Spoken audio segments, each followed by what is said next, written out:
तो hello everyone, कैसे हैं आप लोग दोस्तों। मैं हूं आपका दोस्त, आपका टीचर सीए डॉक्टर अमित खानी। और दोस्तों मैं आप लोगों को बता दूं कि हम लोग कॉन्सेप्ट ऑफ सप्लाई को डिस्कस कर रहे थे। और इस पूरे चैप्टर में हम लोग सप्लाई के कॉन्सेप्ट को समझ रहे हैं। बिकॉज दोस्तों सप्लाई अगर नहीं समझा तो कुछ नहीं समझा। Because it is a backbone of GST. ये जो आप अभी पढ़ रहे हो ना भाई, ये जीएसटी का बैकबोन है। अगर आपने सप्लाई वर्ड को नहीं समझा तो ये मान लो भाई, फिर आपको जीएसटी में कुछ भी बहुत अच्छे से समझ में नहीं आने वाला। तो मैं आप लोगों को बता दूं भाई, मैं आप लोगों को बता दूं, हमने सेक्शन 7(1) से स्टार्ट किया था। एक फटाफट से क्विक रिकैप कर लेते हैं। सेक्शन 7(1)(a) मैंने आपको सबसे पहले बोला था, all forms of supply, barter हो, एक्सचेंज हो, सेल हो, ट्रांसफर हो, लीज हो, रेंटल हो, कंसीडरेशन होना चाहिए इन फर्दरेंस ऑफ बिजनेस, तो हम उसको सप्लाई मानेंगे। 7(1)(b) में इंपोर्ट ऑफ सर्विस की बात हो रही थी, not goods, import of service. और दोस्तों ये जो इंपोर्ट ऑफ सर्विस होता है इसे भी हम सप्लाई मानते हैं, लेकिन कंसीडरेशन का होना बहुत ज्यादा जरूरी है 7(1)(b) में। फर्दरेंस ऑफ बिजनेस है या नहीं है, डजेंट मैटर दोस्तों। This is an one exceptional situation in the entire law, जहां पर अगर फर्दरेंस ऑफ बिजनेस नहीं भी होगा, फर्दरेंस ऑफ बिजनेस दोस्तों अगर नहीं भी होगा तो भी माय डियर फ्रेंड्स हम इस ट्रांजैक्शन को सप्लाई मानेंगे। तो ये सारी तमाम बातें बताई थी। फिर हम आ गए थे सेक्शन 7(1)(c) में। दोस्तों सेक्शन 7(1)(c) क्या बोलता है? सेक्शन 7(1)(c) आपको ये बोलता है कि शेड्यूल नंबर 1 में सम एक्टिविटीज आर देयर, कुछ ऐसे ट्रांजैक्शंस आप लोगों को बताए गए हैं सेक्शन 7(1)(c) में, जिन्हें आप लोगों को सप्लाई मानना है, चाहे दोस्तों कंसीडरेशन ही ना हो। अगर कंसीडरेशन नहीं भी होगा, अगर कंसीडरेशन नहीं भी होगा माय डियर फ्रेंड्स, तो भी इन ट्रांजैक्शंस को सप्लाई माना जाएगा दोस्तों। तो सेक्शन 7(1)(a) हमने कर लिया था, सेक्शन 7(1)(b) हमने कर लिया था, और सेक्शन 7(1)(c) भी हमने कर लिया था। और शेड्यूल 1 में मैंने आपको 4 पैरा भी बताए थे, आपको याद होंगे। इसके बाद में दोस्तों, इसके बाद में हमने 7(1)(a) के बारे में पढ़ा था। दोस्तों सेक्शन 7(1)(a) हमको सप्लाई के बारे में नहीं बताता। सेक्शन 7(1)(a) हमको यह बताता है कि शेड्यूल नंबर 2 में, शेड्यूल नंबर 2 में दोस्तों देयर आर सम ट्रांजैक्शंस जिन्हें या तो सप्लाई ऑफ गुड्स माना जाएगा या सप्लाई ऑफ सर्विस माना जाएगा। तो ये सारी की सारी तमाम बातें दोस्तों सेक्शन 7(1)(a) में बताई गई है। That is given in schedule number 2। और इसमें सबसे पहला नाम ट्रांसफर का आता है। ट्रांसफर जब आप करते हो, मैंने आपको पूरा डिटेल में समझाया था विद एग्जांपल्स। एक बार फटाफट क्विक रिव्यू कर लो भाई। गुड्स का टाइटल जब जब ट्रांसफर होगा दोस्तों, चाहे वो एट द सेम टाइम हो या एट अ फ्यूचर डेट हो, हम हमेशा जब जब गुड्स का टाइटल ट्रांसफर होगा उसको सप्लाई ऑफ गुड्स बोलेंगे। लेकिन अगर हम उसको किसी को यूज करने के लिए देते हैं, अगर हम उसे किसी को यूज करने के लिए देते हैं तो दोस्तों that is called supply of service. उसे हम लोग सप्लाई ऑफ सर्विस बोलेंगे। Land building my dear friend, land building के बारे में हम लोग बात करते हैं। लैंड बिल्डिंग जो होती है, लैंड एंड बिल्डिंग, लैंड और बिल्डिंग के बारे में हम यहां पर बात करेंगे। अगर लैंड और बिल्डिंग किसी को यूज करने के लिए दी जाएगी तो वो सप्लाई ऑफ सर्विस है। लेकिन आप जब लैंड बिल्डिंग को ट्रांसफर कर दोगे, उसका ओनरशिप बेच दोगे, तो वो कुछ भी नहीं है, क्योंकि वो इमूवेबल होती है। हां, अगर लैंड बिल्डिंग अंडर कंस्ट्रक्शन है, अगर लैंड और बिल्डिंग दोस्तों अंडर कंस्ट्रक्शन है और आपने उस लैंड और बिल्डिंग को अगर बुक करवाया है, अंडर कंस्ट्रक्शन है, आपने पैसा देकर उसको बुक करवाया है, तो जब जब आप पैसा देकर उसे बुक करवाओगे तो that is called supply of service. बाकी भाई साहब लैंड बिल्डिंग को जब भी बेचा जाएगा, जब भी उसका ट्रांसफर किया जाएगा, it is covered in negative list. अच्छा, जॉब वर्क करवाना। जॉब वर्क करवाना क्या होता है दोस्तों? जब आप जॉब वर्क करवाते हो, कोई भी ट्रीटमेंट, कोई भी प्रोसेस जब आप करवाते हो, जॉब वर्क करवाना, तो जब आप जॉब वर्क करवाओगे माय डियर फ्रेंड, किसी को सामान दोगे, वो उसके ऊपर प्रोसेस करके आपको देगा। तो जॉब वर्क करवाने का जो प्रोसेस है my dear friend, that is called supply of services. दोस्तों, हम उसको सप्लाई ऑफ सर्विस बोलते हैं। जॉब वर्क करवाने की जो प्रोसेस है, जो प्रक्रिया है, चाहे जॉब वर्कर अपना खुद का सामान क्यों ना लगा दे भाई, और वो जॉब वर्क का चार्ज भी आपसे लेगा, लेकिन that is called supply of service. दोस्तों, हमें इसे सप्लाई ऑफ सर्विस कहना पड़ेगा, बोलना पड़ेगा। ठीक है। Transfer of business asset. Transfer of business asset, जब जब बिजनेस असेट का ट्रांसफर होता है, जब जब बिजनेस असेट का डिस्पोजल होता है माय डियर फ्रेंड्स, तो ट्रांसफर और डिस्पोजल ऑफ बिजनेस असेट जो होती है ना my dear friends, that is also supply of goods. अगर हम किसी भी बिजनेस असेट को ट्रांसफर करेंगे, उसका डिस्पोजल करेंगे, that is always supply of goods. उसे दोस्तों सप्लाई ऑफ गुड्स कहा जाएगा। हाँ, अगर कोई बिजनेस असेट है and it is put to private use, जैसे डायरेक्टर ने अपनी कार पर्सनल पर्पज में काम ले ली, तो क्या है ये? सप्लाई ऑफ गुड्स है ना? ये सप्लाई ऑफ गुड्स नहीं है दोस्तों, ये है सप्लाई ऑफ सर्विस। इसको हम सप्लाई ऑफ सर्विस बोलते हैं। ठीक है। और एक चीज और बताई थी मैंने, अगर आप मान लो रजिस्टर्ड थे और अब आपका रजिस्ट्रेशन कैंसिल हो गया, मतलब cease to be a taxable person, तो जो जो सामान आपके पास पड़ा है उसे सप्लाई ऑफ गुड्स मान लिया जाएगा दोस्तों। इसके एक्सेप्शन दो बताए थे, transfer as a going concern, और अगर आप उसको बिजनेस को as a legal representative continue करते हो। सप्लाई ऑफ सर्विसेज, बहुत सारे पॉइंट मैंने बोले थे भाई, इनको सप्लाई ऑफ सर्विस मानना पड़ेगा। कंपोजिट सप्लाई में मैंने एक बात बोली थी दोस्तों, अगर वर्क कॉन्ट्रैक्ट सर्विस है, अगर रेस्टोरेंट है, आउटडोर कैटरिंग है, मैं मानता हूं दोस्तों कि उसमें गुड्स भी इन्वॉल्व है, उसके अंदर सर्विस भी इन्वॉल्व है, लेकिन दोस्तों आपको उसे सप्लाई ऑफ सर्विस बोलना पड़ेगा। It is always supply of service my dear friend. लेकिन अगर हम अदर कंपोजिट सप्लाई की बात करते हैं, लेकिन दोस्तों अगर हम अदर कंपोजिट सप्लाई की बात करते हैं, तो that is a matter of section 8, क्योंकि इसके बारे में शेड्यूल 2 में कुछ भी नहीं बोला गया है। इसके बारे में शेड्यूल 2 में कुछ भी नहीं बोला गया है। जो अदर कंपोजिट सप्लाई होती है दोस्तों, जो अदर कंपोजिट सप्लाई होती है, उसका ट्रीटमेंट आपको सेक्शन 8 में बताया गया है। सेक्शन 8 में आपको उसका ट्रीटमेंट बताया गया है। सेक्शन 8 हम इसी चैप्टर में आगे कंटिन्यू करेंगे। और लास्ट पॉइंट हमारा हो ही गया था कि अनइनकॉर्पोरेटेड अगर कोई भी एसोसिएशन है, क्लब है, सोसाइटी है, अगर वो अपने मेंबर्स को स्नैक्स सप्लाई करती है at very very nominal cost, at very very nominal cost, तो वो जो स्नैक्स वहां पर सप्लाई किए जाएंगे, that is also called supply of goods. उसको हम सप्लाई ऑफ गुड्स बोलेंगे। इसके बाद दोस्तों एनालिसिस ऑफ सेक्शन 7(2), आज हम लोग सेक्शन 7(2) यहां पर पढ़ेंगे।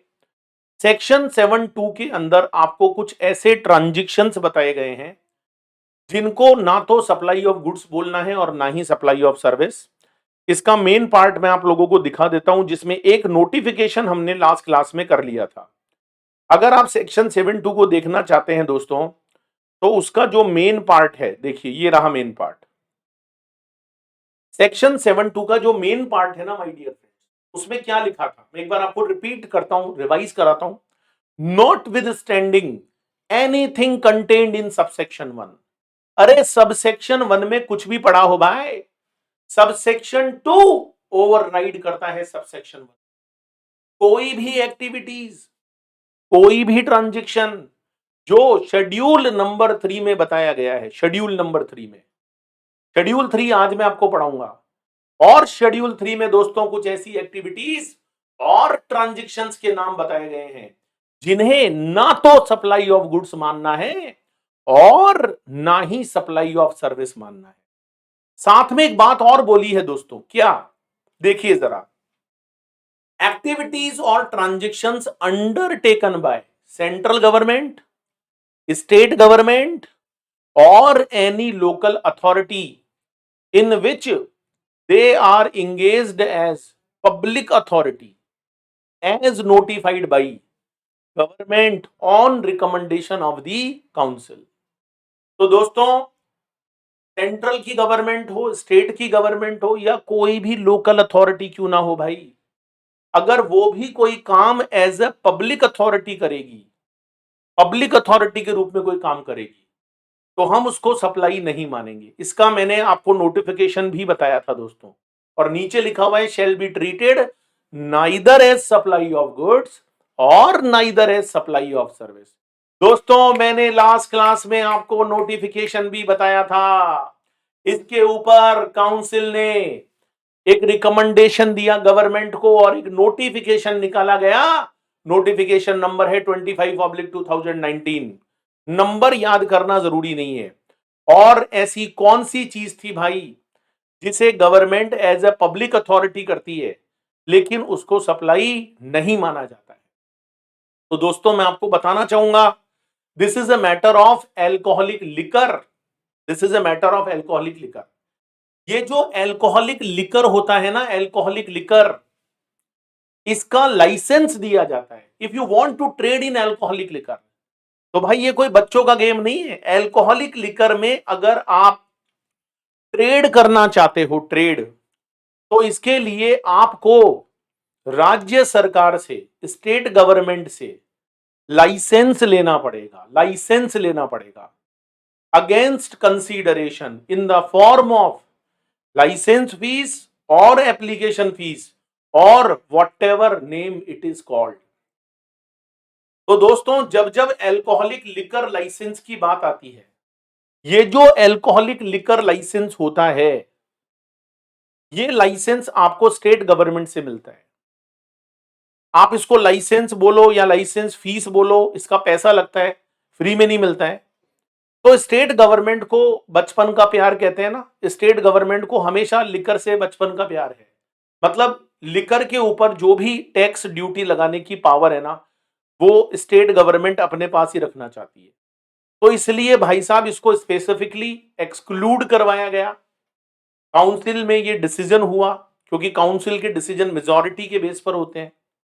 तो स्टेट गवर्नमेंट सबने बोला कि भाई ये जो लाइसेंस का जो फीस होएगा, वैसे ये कोई एल्कोहलिक लिकर नहीं है, ये लाइसेंस है एल्कोहलिक लिकर का, it is supply of service. लेकिन दोस्तों, इसको सप्लाई नहीं माना जाए। लेकिन मेरी एक बात ध्यान रखना, मैंने आपको लास्ट क्लास में बोली थी, क्या ये जो लिकर लाइसेंस होता है जो स्टेट गवर्नमेंट आपको देती है, चलो ये तो एक्सक्लूडेड है, कोई दिक्कत नहीं है, इसको तो हम सप्लाई नहीं मानेंगे। लेकिन स्टेट गवर्नमेंट और भी बहुत सारे लाइसेंस देती है भाई। जैसे सपोज करो आपको माइनिंग का लाइसेंस चाहिए, तो माइनिंग का लाइसेंस देती है स्टेट गवर्नमेंट। स्टेट गवर्नमेंट और भी बहुत सारे काम करती है एज अ पब्लिक अथॉरिटी। तो क्या इसका मतलब ये लगाया जाए कि state government as a public authority जो भी काम करेगी उन सबको ही सप्लाई नहीं माना जाएगा? नहीं दोस्तों, आप गलत सोच रहे हैं। बाकी जितने भी लाइसेंस स्टेट गवर्नमेंट देती है, बाकी जितने भी लाइसेंस स्टेट गवर्नमेंट देती है दोस्तों, वो जीएसटी के एम्बिट में आएगा, उसको सप्लाई माना जाएगा दोस्तों। It should be treated as a supply. तो आई थिंक दोस्तों ये नोटिफिकेशन हमारा हो गया था। तो आज जो हम नया डिस्कशन करेंगे that is in relation to schedule 3। आज मैं आप लोगों को शेड्यूल 3 के बारे में बताऊंगा। तो शेड्यूल 3 आज की क्लास में हम लोग यहां पर डिस्कस करने वाले हैं। दिल थाम कर बैठिएगा। अपना जो कॉन्सेप्ट रजिस्टर है, पेन है भाई, उसको लेकर बैठिएगा। आज मैं आप लोगों को शेड्यूल 3 के बारे में बताऊंगा। चलिए जी, स्टार्ट करते हैं आज की क्लास में हम शेड्यूल नंबर 3 को।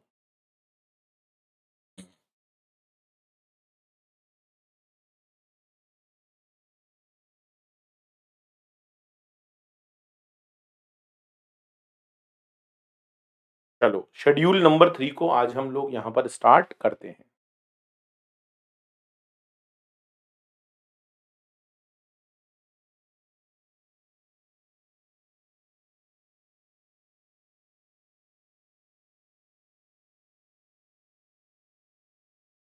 ये रहा दोस्तों शेड्यूल नंबर 3 जिसको हम लोग नेगेटिव लिस्ट बोलते हैं। और ये मैं आज आप लोगों को बताऊंगा। पहले आप इसको अच्छे से समझ लीजिएगा, फिर हम लोग इसको डिटेल में डिस्कस करेंगे आज, है ना, शेड्यूल नंबर 3 को। ये रहा शेड्यूल नंबर 3। तो दोस्तों आज मैं आप लोगों को शेड्यूल नंबर 3 यहां पर पढ़ाने वाला हूं। चलिए जी स्टार्ट करते हैं। ये देखिए, अच्छा आप लोगों को शेड्यूल नंबर 3 में एक नेगेटिव लिस्ट दी गई है।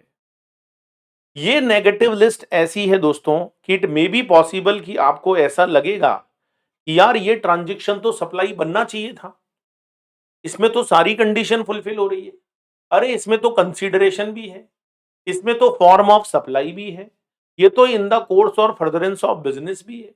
लेकिन दोस्तों लॉ मेकर ने कुछ चीजों पर जीएसटी नहीं लगाने के बारे में सोचा।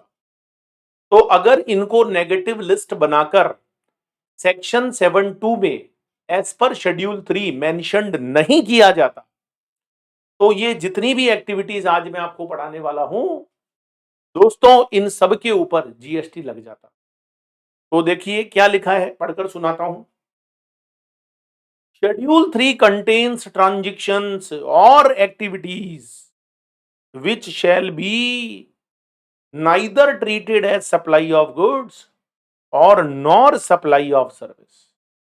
दोस्तों आज मैं आपको ऐसे ऐसे ट्रांजेक्शन्स बताऊंगा, ऐसी ऐसी एक्टिविटीज बताऊंगा which shall be neither treated as supply of goods और nor supply of service। कौन से ट्रांजेक्शन है वो? चलिए सबसे पहला पॉइंट देखते हैं दोस्तों। Services given by an employee to the employer. दोस्तों जब आप कहीं पर जॉब करते हो, नौकरी करते हो, तो आप वहां पर एक तरह से सर्विस देते हो in relation to his employment. तो जब जब आप as an employer employee relation के अंदर कहीं पर एज एन एम्प्लॉय अपनी सर्विस दोगे, अपना काम करोगे, तो लॉ कहता है हम इस ट्रांजैक्शन को सप्लाई नहीं मानेंगे। दोस्तों यहां पर एक बहुत बड़ा कंफ्यूजन कई बार स्टूडेंट्स के मन में क्रिएट हो जाता है, और मैं ये पॉइंट आप लोग बहुत डिटेल से समझाऊंगा। देखो जी बात क्या है मैं समझाता हूं। आप कहीं पर जॉब करते हो दोस्तों एज एन एम्प्लॉय, तो आप वहां पर काम करते हो और उस काम को करना मतलब एक तरह से सर्विस देते हो, और बदले में एम्प्लॉयर आपको पैसा देता है। लेकिन दोस्तों उसे सप्लाई नहीं माना जाता। इन टर्म्स ऑफ सैलरी अगर आपको कुछ भी मिलेगा ड्यू टू एम्प्लॉयमेंट, तो हम उसको सप्लाई नहीं मानेंगे। अब आपको याद आ रहा होगा 50,000 में जो गिफ्ट वाली बात थी, जो हमने शेड्यूल नंबर 1 में पढ़ी थी। बहुत सारे स्टूडेंट मुझे ये कहते हैं कि सर आपने हमको जब शेड्यूल नंबर 1 पढ़ाया था, ऐसे ट्रांजैक्शन आपने हमको पढ़ाए थे जो कि विदाउट कंसीडरेशन होने पर भी सप्लाई माने जाते थे। तो सर आपने वहां पर हमें एक बात पढ़ाई थी कि अगर मान लीजिए कोई भी एम्प्लॉयर फ्री गिफ्ट देता है अपने एम्प्लॉय को, फ्री गिफ्ट, कोई भी एम्प्लॉयर अगर अपने एम्प्लॉय को फ्री गिफ्ट देता है, तो अगर वो अप टू 50,000 है तब तो हम उसको सप्लाई नहीं मानते थे, है ना। लेकिन सर अगर वो 51,000 हो जाता था, तो पूरा का पूरा 51,000 क्या माना जाता था? सप्लाई। तो ये तो सरासर गलत है। और आप हमें अभी अभी ये नॉलेज दे रहे हो, ज्ञान दे रहे हो कि एम्प्लॉय जब काम करेगा एम्प्लॉयर के यहाँ, तो उसको जो भी मिलेगा सर्विस देने के बदले में उसको सप्लाई ना माना जाए। तो सर ये दो कॉन्ट्राडिक्टरी सिचुएशन क्यों है? तो हमको गिफ्ट भी तो इन टर्म्स ऑफ एम्प्लॉयमेंट मिला है, क्योंकि हम वहां नौकरी कर रहे थे। मैं समझाता हूं दोस्तों, बात को ध्यान से समझिए। दोस्तों मुझे एक बात बताओ, सैलरी का मतलब क्या है? क्या दोस्तों आपको अगर अपने एम्प्लॉयर से गिफ्ट मिलता है तो क्या ये एम्प्लॉयर की ऑब्लिगेशन है कि उसको गिफ्ट देना पड़ेगा? हाँ, अगर आप नौकरी किए हो तो सैलरी, अलाउंस, परक्यूसिट ये देना एम्प्लॉयर की जिम्मेदारी है, क्योंकि ये टर्म्स ऑफ एग्रीमेंट होता है, एम्प्लॉयमेंट की कंडीशन में होता है। लेकिन अगर मान लो कंपनी के 25 साल पूरे हो गए हैं और कंपनी अपनी सिल्वर जुबली बना रही है और अपने सभी एम्प्लॉइज को गिफ्ट दे रही है, तो क्या आप लोगों का ये राइट है कि आप अपने एम्प्लॉयर से गिफ्ट लो?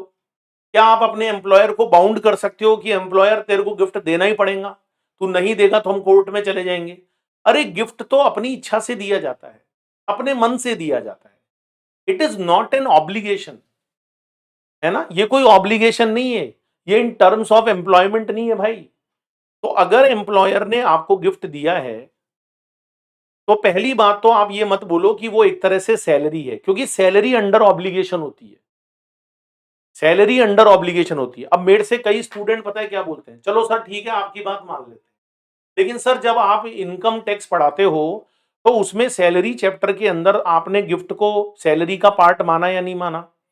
वहां पर भी हमने जब सैलरी चैप्टर पढ़ा था तो वहां गिफ्ट को हम in terms of salary taxable करते हैं 5,000 से ज्यादा होने पर, अगर आपको याद हो रूल पहले का। तो भाई वो इनकम टैक्स वाले उसको सैलरी मानते हैं, वो ठीक है, इनकम टैक्स में मानते होंगे उसको सैलरी। मैं आपसे जनरल मीनिंग पूछ रहा हूं कि क्या गिफ्ट को सैलरी माना जाना चाहिए? इनकम टैक्स एक्ट अलग चीज है, हम जीएसटी एक्ट पढ़ रहे हैं अभी। क्या ये अंडर ऑब्लिगेशन होता है? नहीं। तो भाई साहब पहली बात तो गिफ्ट कभी भी अंडर ऑब्लिगेशन नहीं होता, ये एम्प्लॉयर की इच्छा पर होता है कि वो एम्प्लॉय को गिफ्ट दे या ना दे। तो फिर भी सरकार ने पूरे गिफ्ट को कभी भी सप्लाई नहीं माना, उन्होंने फिर भी आपको 50,000 तक सप्लाई मानने के लिए मना किया। हाँ, 50 से ज्यादा गिफ्ट मिलेगा, 51,000 मिलेगा, तो भाई साहब हम इसको सप्लाई मानेंगे।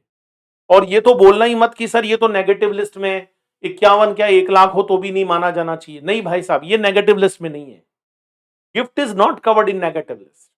हाँ, गिफ्ट के अलावा जो जो बेनिफिट एम्प्लॉयर से एम्प्लॉय को मिलते हैं under obligation of an employment, वो सब माय डियर फ्रेंड इस नेगेटिव लिस्ट में कवर होते हैं, वो सब इस नेगेटिव लिस्ट में कवर होते हैं। तो services by an employee to the employer in relation to his employment, तो अगर एम्प्लॉयमेंट के रिलेशन में अगर कुछ मिलेगा, अंडर ऑब्लिगेशन अगर कुछ मिलेगा, then it should be covered here, तब हम उसको कवर्ड मानेंगे। अदरवाइज भाई लोगों हम उसको कवर्ड नहीं मानेंगे। Is it clear? तो ये पॉइंट इसलिए बनाना पड़ा क्योंकि देखो जीएसटी मेकर ये नहीं चाहते थे कि एम्प्लॉय अपने एम्प्लॉयर को सर्विस दे, 10 लाख का सैलरी है तो 10 लाख पर जीएसटी क्लेम करे कि देखो मैंने तुमको सर्विस दी है, तो इस पर जीएसटी ना लगे भाई, कंडीशन तो सारी फुलफिल हो ही रही थी, तो इसको नेगेटिव लिस्ट में डालना पड़ा। तो आपको ये पॉइंट क्लियर हो गया होगा कि अगर आप कहीं पर एम्प्लॉय हो, अगर आप जॉब कर रहे हो, आपको इन टर्म्स ऑफ एम्प्लॉयमेंट कोई भी पैसा एम्प्लॉयर से मिलता है, कोई भी परक्यूसिट मिलती है, तो it is not a supply, it is not supply of goods, it is not supply of service. लेकिन except gift my dear friend, हाँ गिफ्ट में भी, लेकिन एक बात याद रखना, अगर गिफ्ट पूरे ईयर में एम्प्लॉयर ने एम्प्लॉय को दिया है अप टू 50,000, तो कोई सप्लाई वाली बात नहीं है। लेकिन अगर वो 50,000 से ज्यादा होगा, अगर उसका अमाउंट 51,000 हुआ भाई, तो पूरे के पूरे 51,000 को सप्लाई माना जाए, पूरे के पूरे 51,000 रुपए को दोस्तों सप्लाई माना जाएगा। तो नेगेटिव लिस्ट में फर्स्ट पॉइंट आप लोगों को बहुत अच्छे से समझ में आ गया होगा। चलिए अब हम सेकंड पॉइंट पर आते हैं, शेड्यूल 3 का point number 2, services by any court, tribunal, establish under any law for the time being in, कोई भी सर्विस अगर हमें कोर्ट दे रहा है, ट्राइब्यूनल दे रहा है, जो कि स्टैब्लिश है अंडर एनी लॉ। दोस्तों आप कोर्ट में जाते हो, न्याय के लिए जाते हो कि भाई मुझे कैसे भी न्याय मिले, है ना? आप न्याय के लिए वहां पर जाते हो कोर्ट में, ठीक है? वहां पर माई लॉर्ड होते हैं, कोर्ट की फीस भी जमा होती है, कोर्ट की फीस तो 1,000 2,000 जो है वो जमा होती है। तो एक तरह से जो जज वहां पर बैठे हैं वो आपको सर्विस ही तो दे रहे हैं, और उनका तो काम भी न्याय करना है ना? तो आप उनको फीस जमा कराते हो कोर्ट में, आपको सर्विस मिलती है, आपको जस्टिस वहां पर जो है ऑर्डर सुनाया जाता है। तो वैसे तो दोस्तों अगर देखा जाए तो इसमें सप्लाई की सारी कंडीशन फुलफिल हो रही है ना? सारी कंडीशन फुलफिल हो रही है। फर्दरेंस ऑफ बिजनेस भी है ना? पैसा भी है, सब कुछ है। लेकिन दोस्तों लॉ मेकर जो जीएसटी बनाने वाले लोग हैं वो इस पर जीएसटी नहीं लगाना चाहते। तो इन्होंने इसको शेड्यूल नंबर 3 में कवर कर लिया। अगर इसको शेड्यूल नंबर 3 में कवर नहीं किया जाता तो भाई साहब ये सप्लाई बन जाता और इसके ऊपर जीएसटी लगने लग जाता। तो अब इस पे जीएसटी इसलिए नहीं लग पाएगा क्योंकि इसको सप्लाई ही नहीं माना गया है। अरे जीएसटी लगने के लिए पहले सप्लाई तो बनो, ये सप्लाई ही नहीं है। ना तो हम इसको सप्लाई ऑफ गुड्स बोलेंगे और ना ही हम इसको सप्लाई ऑफ सर्विस बोलेंगे। लेकिन दोस्तों एक चीज आपको याद दिला दूं, जब आप कोर्ट में जाते हो तो कोर्ट में जो पैसा जमा होता है वो तो एक नॉमिनल फी होता है, लेकिन कोर्ट में आपको रिप्रेजेंट कौन करता है? Advocates, lawyers. ये जो लॉयर्स होते हैं, एडवोकेट्स होते हैं, they are providing you a service and that is called legal consultancy service, representation service. उसके लिए अच्छी खासी उनकी फीस होती है, 1 लाख 2 लाख 5 लाख फीस होती है उनकी। तो मुझे बताओ भाई, वो जो एडवोकेट है, जो लॉयर है, वो जो आपको सर्विस दे रहा है, क्या वो भी नेगेटिव लिस्ट में कवर्ड है? जी नहीं, वो नेगेटिव लिस्ट में कवर्ड नहीं है, क्योंकि वो कोर्ट नहीं है, वो ट्राइब्यूनल नहीं है। ट्राइब्यूनल मतलब कोर्ट ही होता है, छोटा कोर्ट होता है ट्राइब्यूनल। तो कहीं आप इसमें एडवोकेट की सर्विस को नेगेटिव लिस्ट का पार्ट मत मान लेना। एडवोकेट अगर आपको सर्विस दे रहा है, आपको रिप्रेजेंट कर रहा है माय लॉर्ड के सामने, तो दैट इज ऑलवेज सप्लाई। दोस्तों उसे हमेशा सप्लाई माना जाएगा, उसे हमेशा सप्लाई माना जाएगा। तो अगर कोई भी कोर्ट, कोई भी ट्राइब्यूनल आपको सर्विस देगा तो it is not a supply. लेकिन अगर कोर्ट में वकील, जो लॉयर होते हैं, एडवोकेट होते हैं, they are providing legal consultancy service, तो दैट इज ऑलवेज सप्लाई, उसको हमेशा सप्लाई मानना पड़ेगा। कहीं आप कंफ्यूज मत हो जाना भाई, इस पॉइंट को लेकर आप कहीं कंफ्यूज नहीं हो जाना।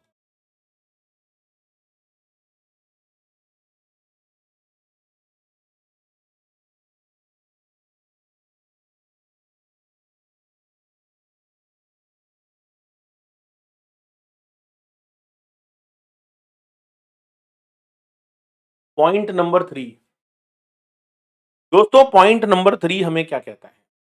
पॉइंट नंबर 3 हमें ये कहता है, कोई भी फंक्शन, कोई भी duties which is perform by members of parliament, members of parliament, कोई भी फंक्शन हो, कोई भी ड्यूटी हो, जिसे अगर परफॉर्म किया है members of parliament, members of state legislature, members of panchayat, members of municipality, members of other local authority. तो चाहे पार्लियामेंट के मेंबर हो, स्टेट जो असेंबली होती है जिसको आप एमएलए बोलते हो, मेंबर ऑफ पंचायत जो गांव में पंचायत के मेंबर्स होते हैं, म्युनिसिपैलिटी के जो मेंबर्स होते हैं, पार्षद वगैरह, या अदर लोकल बॉडीज के मेंबर, ये सब कौन होते हैं दोस्तों? ये सब होते हैं इलेक्टेड पर्सन। हमारे देश में डियर डेमोक्रेसी है, चुनाव होता है, लोग चुनाव के अंदर पार्टिसिपेट करते हैं और वो चुनाव जीतने के बाद मेंबर बनते हैं। ये जो मेंबर्स होते हैं दोस्तों, इनको भी सरकार से पैसा मिलता है और ये अपने कॉन्स्टिट्यूएंसी में सर्विसेज देते हैं, अच्छे अच्छे काम करते हैं। आपको पता है कितने अच्छे काम करते हैं।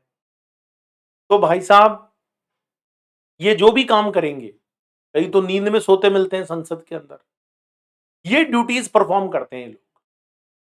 तो एक तरह से भाई ये लोग सर्विस दे रहे हैं, पैसा मिल रहा है, तो क्या जीएसटी लगेगा? नहीं लगेगा। क्यों नहीं लगेगा? मैं मानता हूं दोस्तों, सप्लाई होने के सारे कैरेक्टरिस्टिक्स यहां पर आपको मिलेंगे, पैसा भी है, काम भी हो रहा है और इनका धंधा भी यही है। लेकिन दोस्तों इसे सप्लाई नहीं माना जाएगा because it is covered in schedule number 3। इसे शेड्यूल नंबर 3 के अंदर कवर कर लिया गया है। Second point, any person who holds any post in accordance to the provisions of constitution in that capacity, कोई भी पर्सन जो किसी भी पोस्ट को होल्ड करके बैठा है, कॉन्स्टिट्यूशनल जो पोस्ट होती है। अब आप कहोगे सर ये कॉन्स्टिट्यूशनल पोस्ट कौन सी होती है? जैसे दोस्तों सुप्रीम कोर्ट के चीफ जस्टिस, ये कॉन्स्टिट्यूशनल पोस्ट है। हाई कोर्ट के चीफ जस्टिस, ये कॉन्स्टिट्यूशनल पोस्ट है। CAG, controller and auditor general, ये कॉन्स्टिट्यूशनल पोस्ट है। प्रेसिडेंट ऑफ इंडिया, ये कॉन्स्टिट्यूशनल पोस्ट है। इलेक्शन कमीशन के जो चेयरमैन होते हैं, ये कॉन्स्टिट्यूशनल पोस्ट है। इनको हटाया नहीं जा सकता कि कोई भी सरकार इनको हटा देगी। इनको हटाने के लिए पूरा कॉन्स्टिट्यूशनल प्रोसेस फॉलो करना पड़ता है।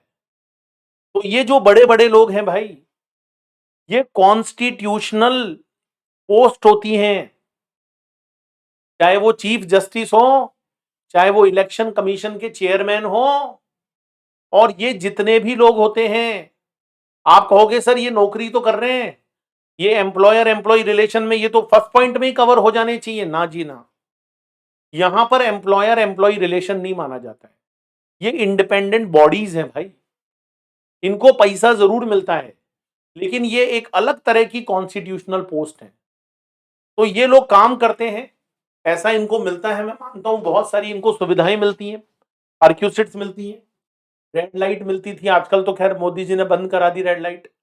इनको बहुत चीजें मिलती हैं दोस्तों, लेकिन आप ये जो भी काम करेंगे, ये जो भी फंक्शंस परफॉर्म करेंगे, आप उसको सप्लाई नहीं मानोगे, नहीं मानोगे दोस्तों। इसके अलावा लिखा है any person as a chairman और एज ए मेंबर और as a director in any body establish by central government, state government, local authority. कोई भी पर्सन दोस्तों अगर एज ए चेयरमैन काम करता है, as a member, as a director काम करता है किसी भी ऐसी बॉडी में, चाहे वो सेंट्रल गवर्नमेंट की बॉडी हो, स्टेट गवर्नमेंट की बॉडी हो, लोकल अथॉरिटी की बॉडी हो, तो जो चेयरमैन होते हैं, जो मेंबर्स होते हैं, जो डायरेक्टर्स होते हैं, वो अगर गवर्नमेंट की किसी भी बॉडी, एस्टेब्लिश बॉडी में अगर एज ए पोस्ट को वहां पर लेकर जो है बैठे हैं दोस्तों, और वो जो भी फंक्शंस परफॉर्म करेंगे, मैं आपको बता देना चाहता हूं, उन्हें सप्लाई नहीं माना जाए दोस्तों, उन्हें सप्लाई नहीं माना जाए। तो आप लोग को मैं एक बार फिर से रिकैप करा दूं, एमपी हो गए, एमएलए हो गए, पंचायत के मेंबर हो गए, जितने भी इलेक्टेड पर्सन है, ये लोग जो भी काम करेंगे, इनके जो भी काम होते हैं दोस्तों, उनको सप्लाई नहीं माना जाता है। इसके अलावा जो कॉन्स्टिट्यूशनल पोस्ट होती हैं, या जो चेयरमैन होते हैं, मेंबर होते हैं, डायरेक्टर होते हैं गवर्नमेंट बॉडीज के अंदर, वो लोग जो भी काम करते हैं, जो भी फंक्शंस वो लोग परफॉर्म करते हैं दोस्तों, हम उनको सप्लाई नहीं मानते, राइट। इसके बाद services of funeral, burial, crematorium, mortuary, including transportation of deceased. ये है भाई साहब लास्ट में जो कहते हैं ना, मोक्ष की प्राप्ति। दोस्तों अगर कोई इंसान भगवान को प्यारा हो जाता है, अल्लाह को प्यारा हो जाता है, अब वो इस दुनिया में नहीं है, तो जब उसका लास्ट अंतिम यात्रा होती है, फ्यूनिरल, उसको इसकी जो बॉडी होती है उसको जलाया जाता है, ब्यूरियल दफनाया जाता है, क्रेमेटोरियम का मतलब है बेसिकली उसे, जैसे होता है ना 3 दिन के लिए रख दिया भाई अंतिम दर्शन के लिए। मॉर्चरी, मॉर्चरी होती है जहां पर डेड बॉडीज को रखा जाता है। जैसे आप कभी सीआईडी देखते होंगे तो उसमें वो डेड बॉडी वाला रूम दिखाते हैं, वो मॉर्चरी होती है। Including transportation of disease, disease मतलब डेड बॉडी, जो डेड बॉडी होती है उसका ट्रांसपोर्टेशन, कोई भी गाड़ी में उसको लेकर आ रहे हैं तो उसका, तो ये सब सर्विसेज हैं, जलाना, दफनाना, क्रेमेटोरियम, मॉर्चरी, ये सब सर्विसेज हैं, ये भी तो कोई देता होगा भाई, उसका काम ही यही है। वो तो दिन में यही देखता होगा कि यार आज आए नहीं लोग बाग बहुत सारे, है ना? तो भाई जो लोग इस तरह के काम करते हैं, इनके रिलेशन में अगर कोई भी सर्विस देते हैं, तो मैं बता दूं भाई, ये जो सर्विस होती है ना, ये जो सर्विस होती है, इसके ऊपर कभी भी जीएसटी नहीं लग सकता। क्यों? क्योंकि इसे लॉ के अंदर सप्लाई ही नहीं माना गया है। मुझे तो ऐसा लगता है कि जब लॉ बनाया होगा, तो आत्मा ने प्रकट होकर दर्शन दिए होंगे कि देखो बेटा, अगर इसको जीएसटी लगा दिया, इसको सप्लाई मान लिया, तो मैं तुम्हारा पीछा नहीं छोड़ूंगी, है ना? 7 समंदर पार में तेरे पीछे पीछे आ गई। तो इसलिए लॉ मेकर को लगा भाई आत्मा से पंगा नहीं लेना, इसको शेड्यूल नंबर 3 में मेंशन कर दिया। It is not a supply, it is not supply of goods, it is not supply of service. इसको ना तो सप्लाई ऑफ गुड्स माना जाएगा दोस्तों, इसे ना ही सप्लाई ऑफ सर्विस माना जाएगा। इसके बाद cell of land.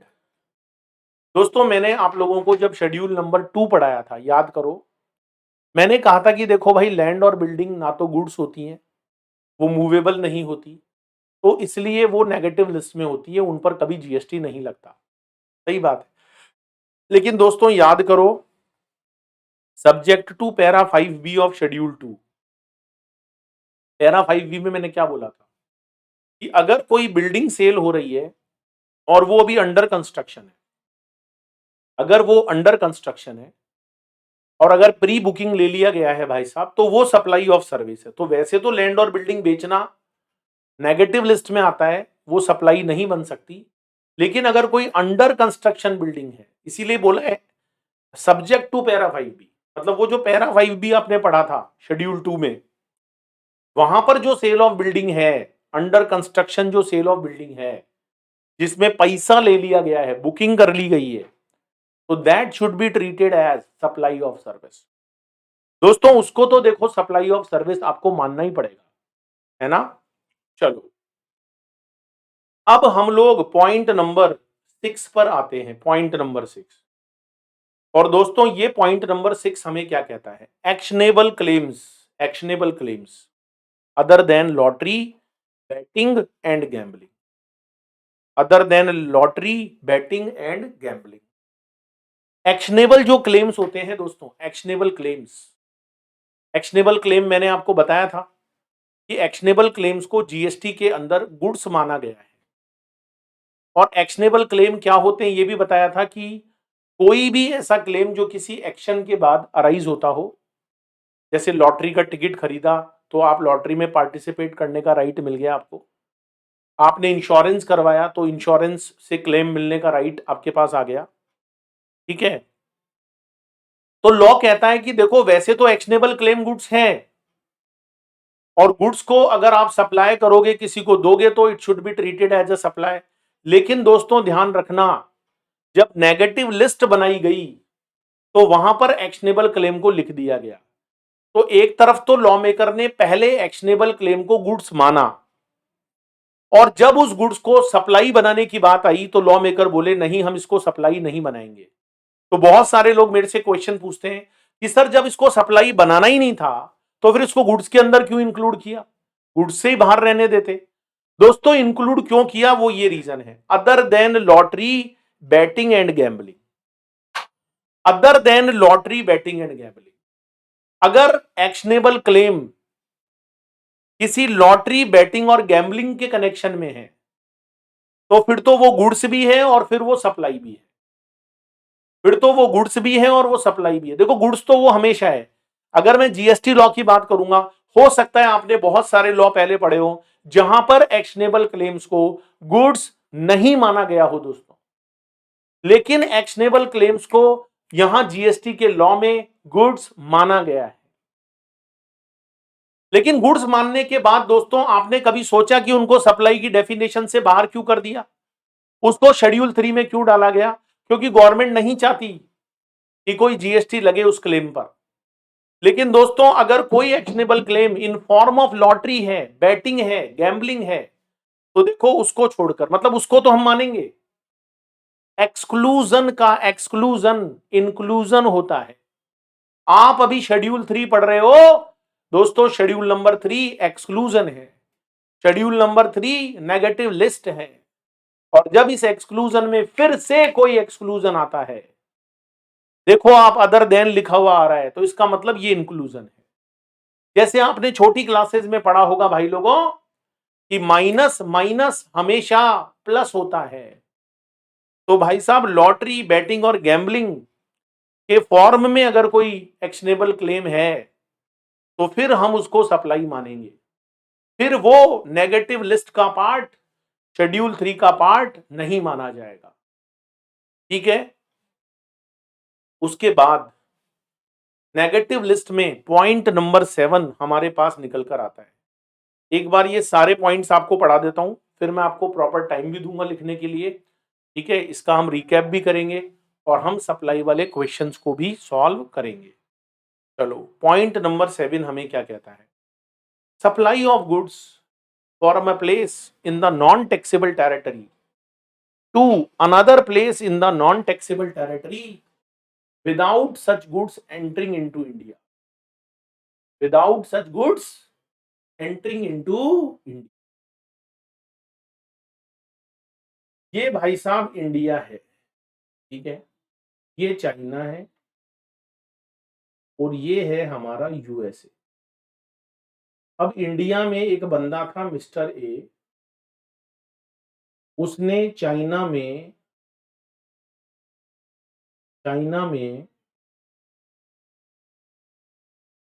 Mister Ching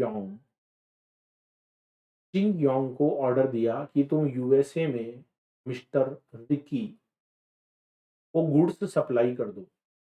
mister A जो इंडिया का था, इसने चाइना के मिस्टर जिंग योंग को ऑर्डर दिया कि हे जिंग योंग, तुम गुड्स चाइना से यूएस में सप्लाई कर दो मिस्टर रिकी को।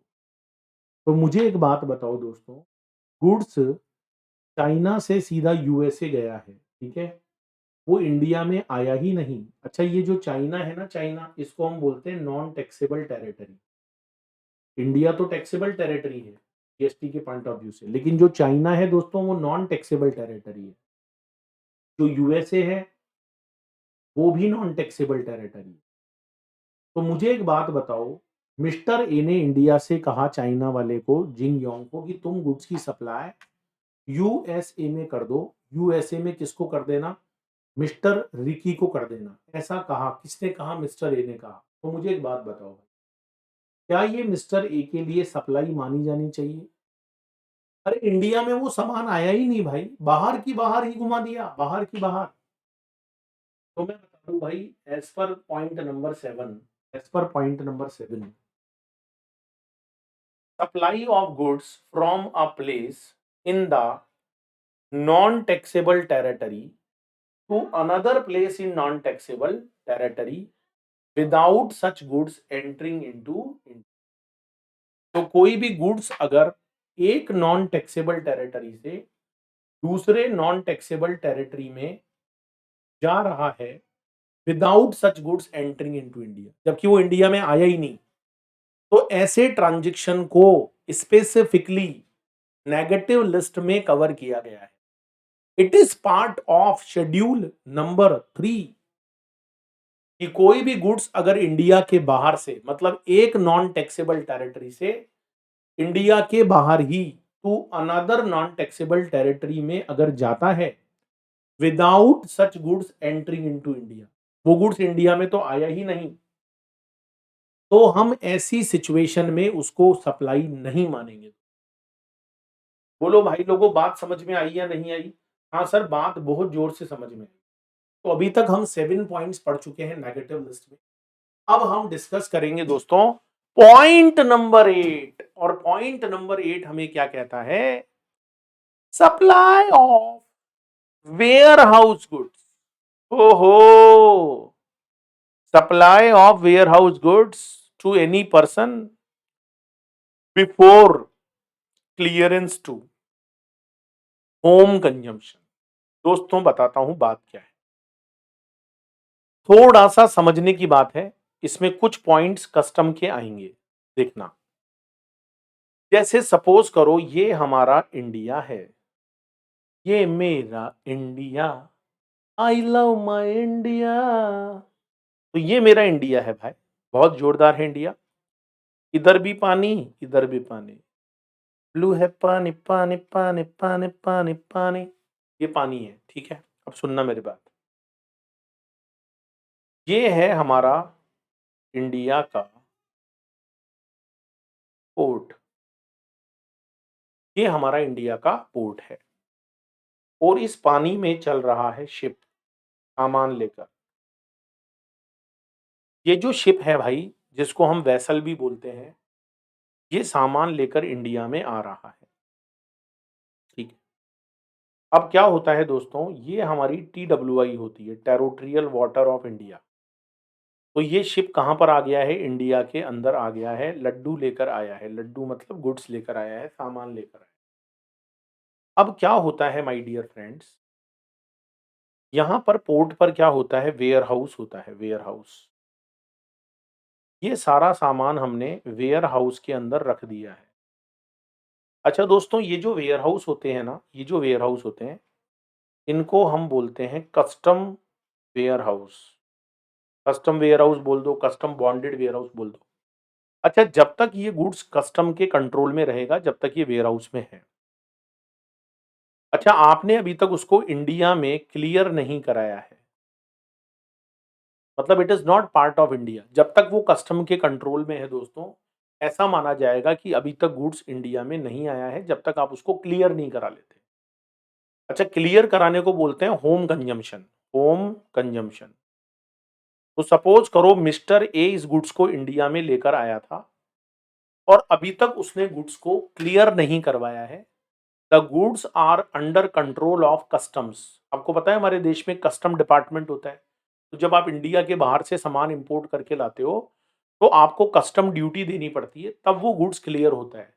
और जब आप कस्टम ड्यूटी देकर गुड्स को क्लियर करवाते हो, तो उसको लॉ की लैंग्वेज में बोलता है goods cleared for home consumption. तो अभी तक गुड्स का होम कंजम्पशन के लिए क्लियरेंस नहीं हुआ है, मतलब गुड्स अभी भी अंडर कस्टम कंट्रोल है। अब आपने क्या किया भाई, आपका एक फ्रेंड था मिस्टर बी, आप 1 लाख रुपए का गुड्स लेकर आए थे और मिस्टर ए ने क्या किया भाई, वो सामान मिस्टर बी को बेच दिया 1,10,000 में, ठीक है। और गुड्स अभी भी कस्टम के कंट्रोल में है।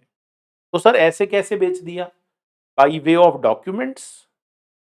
मिस्टर ए ने क्या किया भाई, वो जो गुड्स के डॉक्यूमेंट्स थे, उन्हें ट्रांसफर कर दिया in favour of mister B. अच्छा, गुड्स अभी तक इंडिया में है ही नहीं। तो वैसे तो अगर देखा जाए तो देखो, पैसा भी मिल गया मिस्टर ए को, 10,000 रुपए प्रॉफिट भी कमा लिया मिस्टर ए ने, ट्रांसफर भी किया है, इन फर्दरेंस ऑफ बिजनेस भी है, उसका काम ही यही है। लेकिन दोस्तों, इस ट्रांजैक्शन को सप्लाई नहीं माना जाएगा, क्योंकि ये काम अभी गुड्स इंडिया में है ही नहीं। मतलब जब तक वो क्लियर नहीं होता है ना, तो वो इंडिया का पार्ट नहीं माना जाता। तो अगर मिस्टर ए 1 लाख का सामान 1,10,000 में बेच दे या 80,000 में बेच दे, doesn't matter, whatever the case, हम इस ट्रांजेक्शन को, ये जो ए ने बी के साथ ट्रांजेक्शन किया है, इसे हम यहां पर सप्लाई नहीं मानेंगे। मना है दोस्तों लॉ में कि हम इस ट्रांजेक्शन को किसी भी कंडीशन में सप्लाई नहीं मानेंगे। लॉ में सफा मना है दोस्तों कि हम इसको सप्लाई नहीं मानेंगे। तो warehouse goods to any person before clearance for home consumption. हाँ, अगर मिस्टर ए 1 लाख रुपए के गुड्स को पहले क्लियर करवा लेता और इस पर कस्टम ड्यूटी मिस्टर ए पे कर चुका है, अब मिस्टर ए अगर बी को बेचता इंडिया में, then it is definitely a supply, तो हम इसको सप्लाई मानते दो। लेकिन ए ने तो पहले ही बेच दिया बी को। अच्छा दोस्तों, मुझे बताओ, अब इंपोर्टर ए माना जाएगा या बी? बी माना जाएगा, क्योंकि क्लियरेंस कौन करवाएगा, मिस्टर बी करवाएगा। जो कस्टम ड्यूटी देगा वो मिस्टर बी देगा। तो ऐसे में ए और बी ने जो ट्रांजेक्शन किया वो सप्लाई नहीं है। हाँ, अगर ए क्लियर करवा लेता, कस्टम ड्यूटी पे कर देता और वो गुड्स अब इंडिया का पार्ट बन जाता, अब ए उस सामान को बी को बेचता, दोस्तों ये डेफिनेटली सप्लाई माना जाता, ये डेफिनेटली सप्लाई माना जाता, ठीक है। अच्छा, बी पॉइंट क्या लिखा है? Supply of goods by consignee to any other person by endorsement of documents of title to the goods after the goods have been dispatched from port of origin located outside India but before clearance for home consumption। Same लगभग वैसा ही point है, मैं आपको समझा देता हूं बात क्या है। देखो, ये है मेरा India, I love my India, I love my India. ये है मेरा देश भारत। अब सुनना, ये हमारे देश में मान लो यहाँ पर इंडिया का पोर्ट है। पोर्ट समझते हो ना? में बोलते हैं बंदरगाह। मैं जब छोटा था तो मुझे पता क्या लगता था, बंदरगाह का मतलब वहां पर बंदर होते होंगे। ना ना, बंदर नहीं होते। ये बंदरगाह है भाई, जहां पर पोर्ट होता है, सामान आता है। अब ये सपोज करो यूएसए का पोर्ट है, ठीक है? तो यहाँ से वेसल सामान लेकर चलेगा। अच्छा, यूएसए के पोर्ट को बोलेंगे port of origin. Port of origin, origin मतलब जहां से यात्रा शुरू हुई है। अभी तो यात्रा शुरू हुई है, ये पोर्ट ऑफ ओरिजिन है। ये है हमारा पोर्ट ऑफ डेस्टिनेशन, जहां पर सामान आएगा। अच्छा, मिस्टर ए है भाई जो सामान मंगा रहा है। अब ये वेसल मान लो यहाँ पोर्ट ऑफ ओरिजिन से रवाना हुआ, ठीक है? अच्छा, मिस्टर ए इसको क्या करवाएगा? इंडिया में क्लियर करवाएगा, होम कंजम्पशन ये क्लियर करवाएगा, तब उसको ड्यूटी देनी पड़ेगी, कस्टम ड्यूटी। अब हुआ क्या दोस्तों, हुआ क्या, मैं आपको बता दूं। हुआ क्या, ये सामान अभी इंडिया में, ये सामान अभी इंडिया में आ ही रहा था, रास्ते में ही था। मतलब वो होम कंजम्पशन के लिए अभी क्लियर ही नहीं हुआ। उससे पहले ही मिस्टर ए ने ये गुड्स मिस्टर बी को ट्रांसफर कर दिया by way of documents of title. इस गुड्स के जो डॉक्यूमेंट्स ऑफ टाइटल होते हैं, जैसे इनवॉइस होता है, जब आप कस्टम लॉ पढ़ते हो वहां पर आते हैं, वो सारे डॉक्यूमेंट्स ए ने किसके फेवर में ट्रांसफर कर दिए? बी के। तो मुझे बताओ दोस्तों, ए ने बी के साथ जो ट्रांजेक्शन किया है, ये बिफोर क्लियरेंस किया है, तो क्या इसे सप्लाई माना जाएगा? तो एज पर शेड्यूल नंबर 3 दोस्तों, इसको ट्रांसफर, इसको सप्लाई नहीं माना जाएगा। ये सप्लाई नहीं है दोस्तों, क्योंकि यहां पर अब इंपोर्टर कौन होगा? यहां पर अब इंपोर्टर मिस्टर बी होगा। अब इसको क्लियर भी कौन करवाएगा? मिस्टर बी करवाएगा। कस्टम ड्यूटी भी कौन पे करेगा? मिस्टर बी पे करेगा। तो ए से लेकर बी के बीच में, ए से लेकर बी के बीच में जो भी ट्रांजेक्शन हुए हैं ना दोस्तों, ए से बी के बीच में जो भी ट्रांजेक्शन हुए हैं भाई लोगों, हम उसको सप्लाई नहीं बोलेंगे। हाँ, अगर सामान इंडिया में आ जाता, मिस्टर ए उसको क्लियर करवा लेता, उसके बाद ए अगर बी को गुड्स ट्रांसफर करता, तो हम डेफिनेटली दोस्तों इसको सप्लाई मानते। तो पहले वाले में और दूसरे पॉइंट में कोई फर्क नहीं है, बस इतना सा है कि वहां पर गुड्स आकर कस्टम वेयर हाउस में रख दिया, यहाँ गुड्स अभी इंडिया में आया ही नहीं। लेकिन कॉमन बात यह है कि गुड्स अभी तक होम कंजम्पशन के लिए क्लियर नहीं हुआ है। मिस्टर ए ने गुड्स को कस्टम कंट्रोल से अभी तक फ्री नहीं करवाया है, और उससे पहले ही मिस्टर ए इस गुड्स को ट्रांसफर कर चुका है मिस्टर बी के फेवर में। दोस्तों, इसे हम सप्लाई नहीं मानेंगे। ये बात हमें शेड्यूल नंबर 3 में क्लैरिफाई कर दी गई, राइट? तो आप मेरी बात को बहुत अच्छे से समझ रहे होंगे, और ये पॉइंट आपको बहुत अच्छे से क्लियर भी हो रहा होगा। तो चलिए, मैं एक बार आपको रिकैप भी करवा देता हूँ और आपको नोट भी करवा देता हूँ भाई, आप इस ट्रांजेक्शन को प्रॉपर वे में नोट कर लो। चलो, नीचे कुछ एक्सप्लेनेशन है, वो एक बार देख लेते हैं अपन।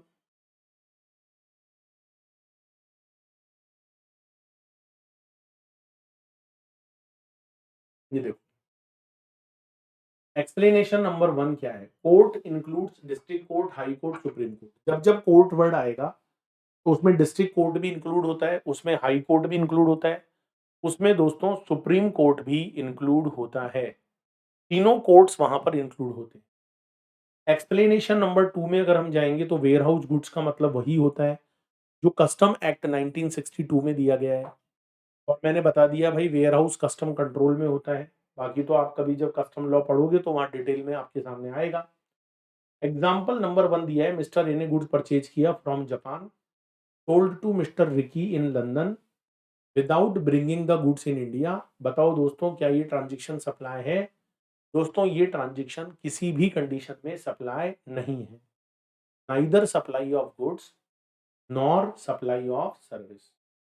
ये बात आपको यहाँ पर कवर हो जाती है पॉइंट नंबर 7 में, नेगेटिव लिस्ट का जो पॉइंट नंबर 7 है वहां पर कवर हो जाती है, हम इसको सप्लाई नहीं मानेंगे। Second point, mister X imported some goods in India but kept the goods in custom bonded warehouse without clearing it for home consumption। सामान अभी भी कस्टम के कंट्रोल में है, हमने उसको क्लियर नहीं करवाया है। तो दोस्तों जरा बताओ, ये जो ट्रांजेक्शन हुआ है मिस्टर एक्स और मिस्टर वाई के बीच में, एक्स ने लेकर आया और अब जो वाई है वो उसको बेच देगा मान लो, तो एक्स और वाई, वाई के बीच में अगर कोई ट्रांजेक्शन होता है, मान लो एक्स ये सामान इंडिया में वाई को बेच देता है बिफोर क्लियरेंस, तो क्या ये सप्लाई माना जाएगा? द आंसर इज नो, हम इसको सप्लाई नहीं मानेंगे। It is not supply of goods, it is not supply of service. इसके बाद पॉइंट नंबर 3 क्या कहता है, mister Ram of India imported some goods from Sri Lanka. Mister Ram जो इंडिया का है वो कुछ गुड्स श्रीलंका से इंपोर्ट करके लाया है। जब ये गुड्स हाई सीज में था, हाई सीज का मतलब होता है रास्ते में था, हाई सीज का मतलब होता है रास्ते में राम ने ये माल मिस्टर बाली को बेच दिया। ओहो, राम प्रभु, राम ने ये गुड्स बाली को बेच दिया in India by way of endorsement of documents of title of goods. तो बताओ भाई, जो ट्रांजैक्शन राम और बाली के बीच में हुआ है, क्या आप इस ट्रांजैक्शन को सप्लाई मानेंगे? तो द आंसर इज नो, हम इस ट्रांजैक्शन को सप्लाई नहीं मानेंगे। तो ये 3 एग्जांपल्स भी आपको यहाँ पर दिए गए हैं। तो एक बार आप इसको कॉपी कर लो, पॉज कर लेना स्क्रीन को, पॉज कर लेना भाई, पॉज करके इसको कॉपी कर लो।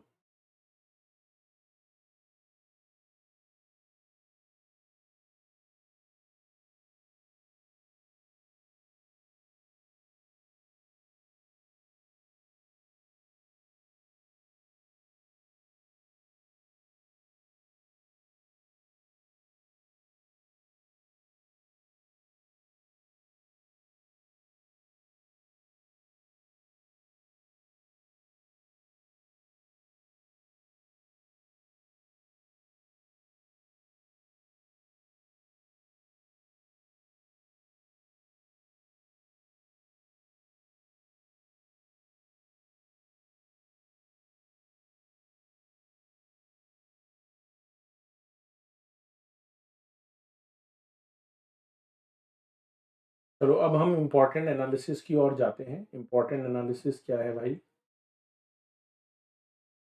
सबसे पहला पॉइंट है services by an employee. Employee अगर सर्विस देता है इन रिलेशन टू एम्प्लॉयमेंट तो नेगेटिव लिस्ट में आ गया था पहला पॉइंट शेड्यूल 3 में। लेकिन अगर वो एम्प्लॉयमेंट के रिलेशन में नहीं है, जैसे मान लो कोई आदमी एम्प्लॉय तो है लेकिन वो साथ में कुछ और काम भी करता है, सॉफ्टवेयर बनाता है, और उसने अपनी कंपनी को बोला कि मैं आपको सॉफ्टवेयर बना के दूंगा but not in employment terms, ये मैं आपको काम अलग से करके दूंगा। तो वो आदमी अगर अपनी ही कंपनी को जहाँ पर वो नौकरी करता है अलग से सॉफ्टवेयर बना के देगा तो it is called supply of service, क्योंकि वो एक सेपरेट चीज़ हो गई। ठीक है, क्योंकि वो इन टर्म्स ऑफ एम्प्लॉयमेंट नहीं है। Same shall apply for persons covered in point number 3 above. ठीक है, तो ये वाला पॉइंट आप लोगों को समझ में आ गया होगा। शेड्यूल 3 का जो पॉइंट नंबर 3 है वहाँ पर भी ये चीज़ कवर होती है। पॉइंट नंबर 3 आपका ये रहा, फंक्शंस और ड्यूटीज़ परफॉर्म बाय। तो ये जो लोग होते हैं भाई, अगर इनको कोई सैलरी मिलती है, रेम्युनरेशन मिलता है, तो वो वैसे भी सप्लाई नहीं है। ठीक है, तो ये वाली बात। चलो इसके बाद एनालिसिस में second point, actionable claims. Actionable claims generally except lottery, betting और गैम्बलिंग।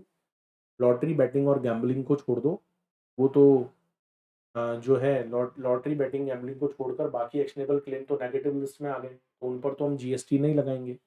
लेकिन अगर लॉटरी, बैटिंग और गैम्बलिंग के फॉर्म में कोई एक्शनेबल क्लेम है और आप दोस्तों उसको ट्रांसफर कर रहे हो, तो उसको लॉ की नजर में सप्लाई ऑफ गुड्स माना जाएगा। तो एकमात्र एक्शनेबल क्लेम है भाई साहब जो गुड्स भी है, गुड्स तो खैर सारे ही हैं लेकिन यहां पर सप्लाई भी है, वो है लॉटरी, बैटिंग और गैम्बलिंग। तो आज हमारा ये वाला पार्ट कंप्लीट हो गया है। सबसेक्शन 2 मैंने आपको करा दिया। प्रैक्टिकल क्वेश्चंस हम इसके करेंगे नेक्स्ट क्लास में। और सबसेक्शन 3 तो कुछ पढ़ने का है ही नहीं। सबसेक्शन 3 में तो देखो क्या लिखा है, मैं आपको बता देता हूँ। सबसेक्शन 3 में क्या लिखा है, ये देखो सबसेक्शन 3, ये रहा। सबसेक्शन 3 ये कहता है subject to subsection 1, subsection 1A और subsection 2, government may on the recommendation of the council specify by notification transactions that are to be treated as supply of goods, not as supply of service, या supply of service, not as supply of goods। तो subsection 3 आपको ये कहता है कि subject to subsection 1, subsection 1A, subsection 2, government may on the recommendation of the council, government may on the recommendation of the council specify by notification the transactions that are to be treated as, मतलब जो council है वो notification निकालकर किसी भी चीज़ को supply of goods बोल सकती है अगर वो सप्लाई ऑफ सर्विस नहीं है, या सप्लाई ऑफ सर्विस बोल सकती है। जैसे आपने वर्क कॉन्ट्रैक्ट के बारे में पढ़ा होगा, उसमें गुड्स भी इन्वॉल्व है, उसमें सर्विस भी इन्वॉल्व है, लेकिन it should be treated as supply of service. जैसे रेस्टोरेंट वाला पॉइंट आपने पढ़ा होगा, उसमें जब आप जाते हो तो वहाँ खाने पीने का सामान भी मिलता है, वहाँ पर आपको सर्विस भी मिलती है, लेकिन it should be treated as supply of service. तो काउंसिल जो है नोटिफिकेशन निकाल कर रिकमेंडेशन दे सकती है कि कोई भी ट्रांजेक्शन जिसे हम सप्लाई ऑफ गुड्स भी बोल सकते हैं, not as supply of service, या हम उसको सप्लाई ऑफ सर्विस बोल सकते हैं, not as supply of goods. ठीक है। तो दोस्तों जो भी बचे हुए क्वेश्चन है सेक्शन 7 का पूरा क्वेश्चन बैंक मैं आपको करवाने वाला हूँ। सभी तरह के क्वेश्चन हम वहाँ पर कवर्ड करके चलेंगे। ठीक है, पास्ट एग्जाम एवरीथिंग सब तरह के क्वेश्चन हम कवर करके चलेंगे। और एक छोटा सा पार्ट हमारा सेक्शन 8 और बचा है, वो भी हम नेक्स्ट क्लास में कवर करेंगे। आज के लिए इतना ही, थैंक यू वेरी मच। ठीक है, तो नेक्स्ट क्लास में हम इसको पूरा कंप्लीट करेंगे चैप्टर को। आज के लिए इतना ही दोस्तों, टाटा बाय बाय। अगर आप क्लास को आगे कंटिन्यू करना चाहें तो डिस्क्रिप्शन बॉक्स में लिंक दिया हुआ है मैंने। अगर आप इसको यूट्यूब पर देख रहे हो तो वहाँ से आप क्लास को आगे ले सकते हो। डिस्क्रिप्शन बॉक्स में जो लिंक है वहाँ से आपको ये पूरी क्लास सब्सक्राइब हो जाएंगी। It is a latest recording जिसमें मैं आपको सारे क्वेश्चंस भी करवाऊंगा, सारे हैंड राइटिंग नोट से प्रैक्टिस भी करवाऊंगा। Thank you very much my dear friends, thank you very much.